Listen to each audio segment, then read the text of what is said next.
What's going on, everybody? My name is Nick. Thank you so much for being here today.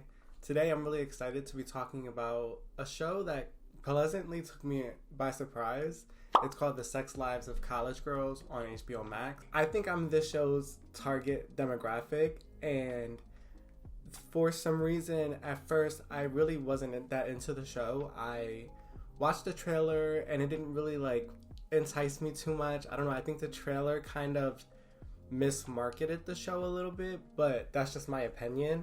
When the show aired and it was finally it was picked up for season 2 really relatively quickly after it premiered, I was like, okay, I'm gonna give the show a chance, I'm gonna give the show a shot.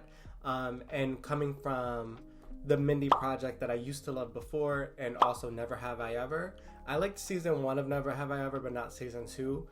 And going into this show, I really didn't know what to expect or what I was gonna get out of it, but it really surprised me, and it ended up being one of my favorite shows that I've seen in a little while from now.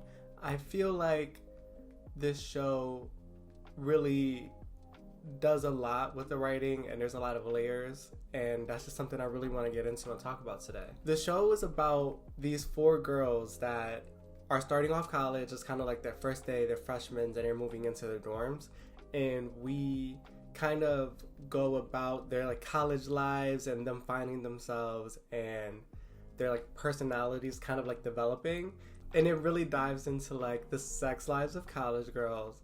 But we don't make that a focal point. It's just something that I feel really is just this part of the show that kind of shows sexual freedom, and I think that they really did a good job playing on the name of the show and not really overdoing it. I thought that I really didn't know what to expect with the title of the show and how far deep into sexuality we were going to be going, but it just is just part of the show, I think, and we really dive deep into the characters and their development. So the show is about these 4 girls that are moving into Essex College, which is a prestigious school, and kind of the introduction to them is them moving into the dorm and kind of figuring out who they are and the highs and lows of college, I think, and the college experience, and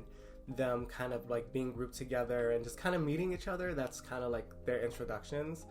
And we go into meeting Kimberly Finkel, which is this kind of sheltered white girl that is from Arizona, predominantly white town that she said, and she just never really had a lot of life experiences. I think she thought she was middle class or had more money than what she did, but came to a strong realization being in college and trying to navigate money and her parents' situation. She realizes she's not as rich as she thought that she was. So she ends up getting an on-campus job at a cafe, and this is where we meet some of the supporting characters of Kanan and Lila, who I think are some of the funniest supporting characters. I really enjoyed seeing them. Then we go into meeting Bella, who Bella is this really rambunctious, she's just over the top, kind of very bubbly personality that is very forward and just funny.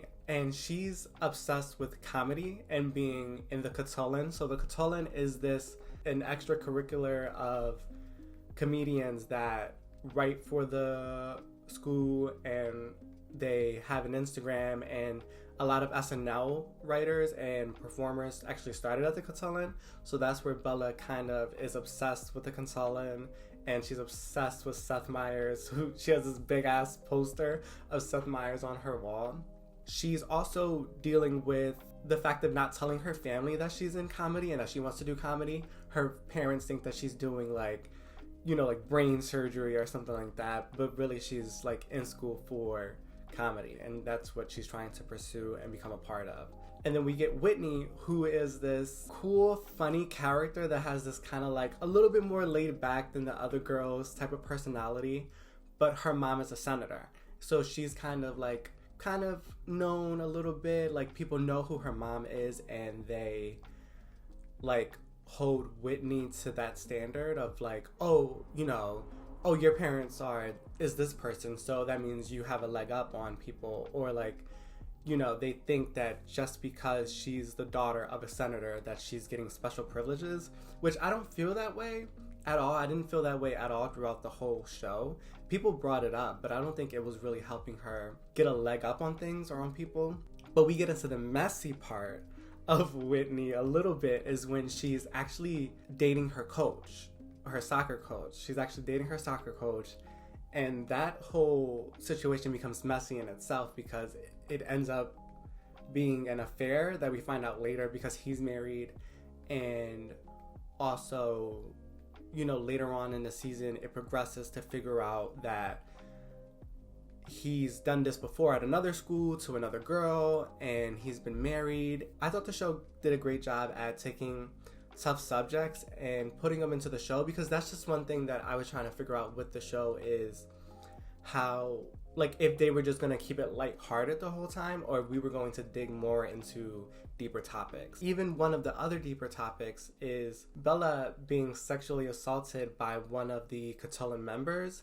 And at first, it kind of caught me off guard, I think. Like, I didn't think that they were going to go there with this show.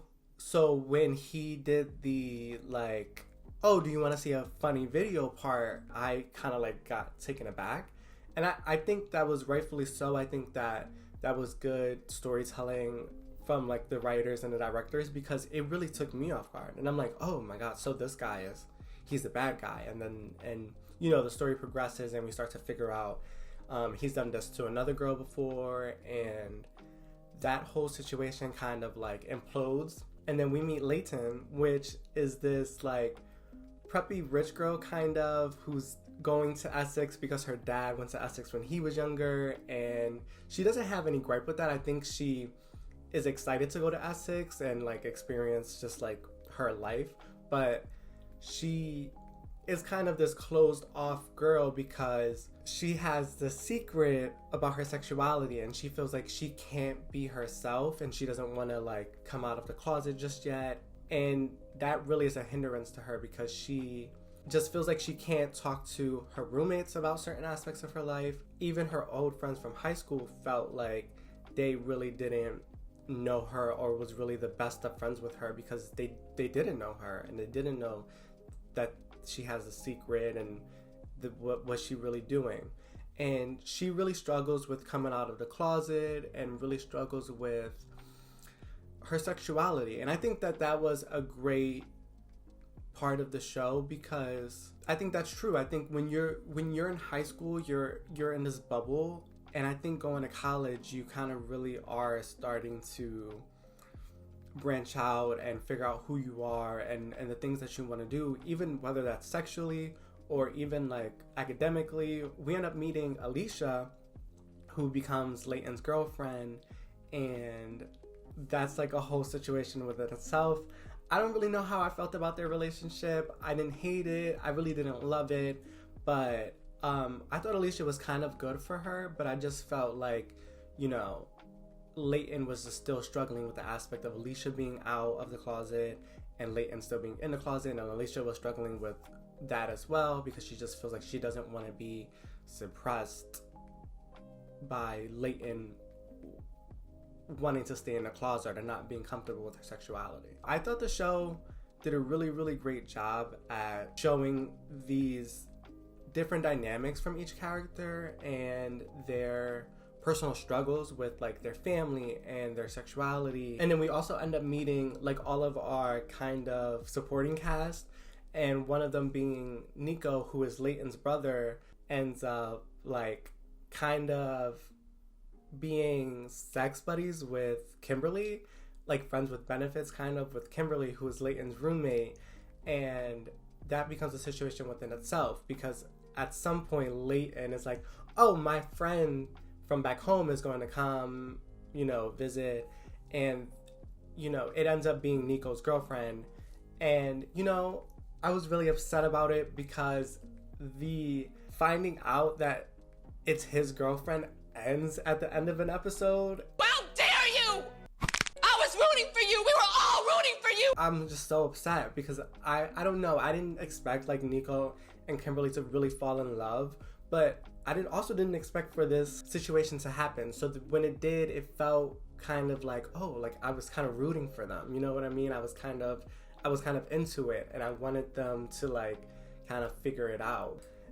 I don't know. I'm really torn with Nico because it's like I love him because he's like so attractive, and there's some parts of him that are really, really nice and respectable, and then there's the other part of like him cheating on his girlfriend and fucking with Kimberly's emotions that really fucked me up, and I'm really upset about that situation.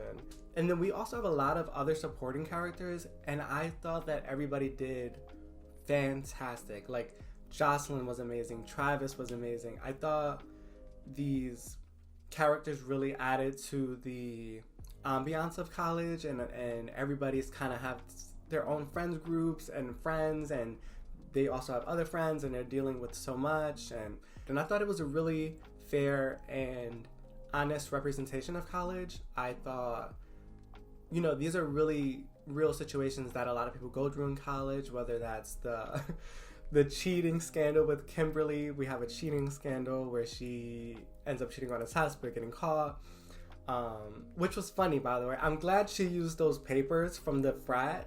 Like, I'm glad she used those papers because she would have gotten kicked out of school if she didn't use those papers. The supporting cast really, really made the show really great, and I'm excited to see more of the supporting cast next season. I really hope to get a little bit deeper into their storylines and their situations, just a little bit, but I understand, you know, we have the main cast. But the only other show that I can compare this to is Grownish, but I think this show's funnier. I think this show does a great job, and I'm really excited for a season 2 and what the future has to hold, because these are great characters with great chemistry, and the story is great, and I'm just excited to see the like craziness that's bound to happen next season. You know, I'm really excited to see Bella. I feel like there was like this Bella Eric type of situation. At first we didn't really like Eric, but like he really did stick up for her, but he's just like this like emotionless man. But you know, we start to peek through that emotion at the end of the season, and I'm very interested to see how that dynamic's gonna go, because at the end of season 1, Bella is asked to make like pretty much a girls' Catalan while also being in the other Catalan. So I wonder how that conflict's gonna work with her and Eric. And then also to see what Whitney and Kanan have to like figure out. I think they're so cute together. We also get Leighton telling Kimberly at the end of the season, you know, that she does like girls. So that, I feel like that was a good relationship bonder, and them kind of like understanding, you know, why she's so closed off, and just really get into the bottom of it. So I'm excited to see Kimberly kind of like blossom and figure out her sexuality and the things that she wants to do, and to also figure out what Kimberly and Nico are gonna figure out.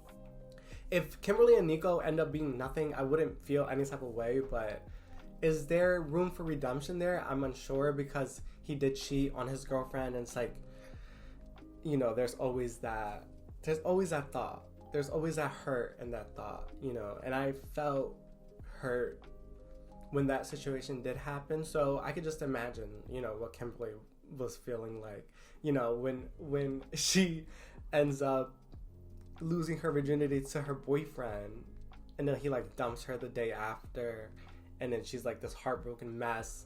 She starts fucking with Nico, but Nico is this frat boy that has this like nice tendency, but he's also kind of an asshole. I really don't know. I'm really excited for season 2 and to see where these characters progress and to see where the show progresses, because genuinely, like, it was a great show. You know, everybody had great chemistry. I loved the cast. I thought it was very diverse and very realistic of college, and especially college in a now essence, like from the parties to the Kappa like luncheon to, you know, all of those fucking Ashleys. It could have been easy for the show to hit one note, I think, but they dive deeper into the complexity of every character, and even the complexity of to our supporting characters as well, that I felt were real and were honest and things that I'm ready to see more of next season.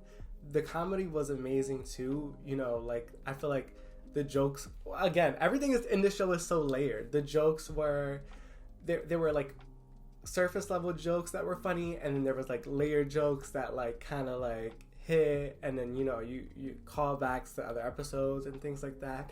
So again, you know, I would definitely give this show a watch if you haven't. But if you have, let me know how you felt in the comments down below, because genuinely I would love to talk about it.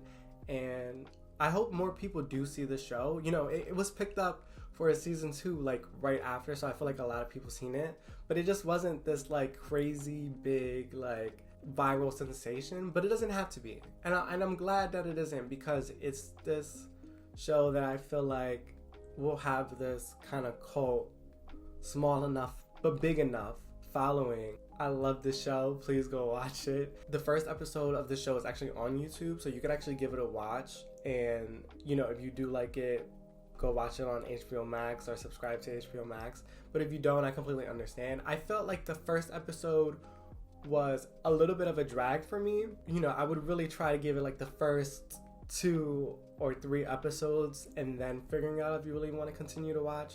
But I'll leave the link to the first episode down below. I'll leave my social media handles right here on the screen. If you guys want to follow me, you can.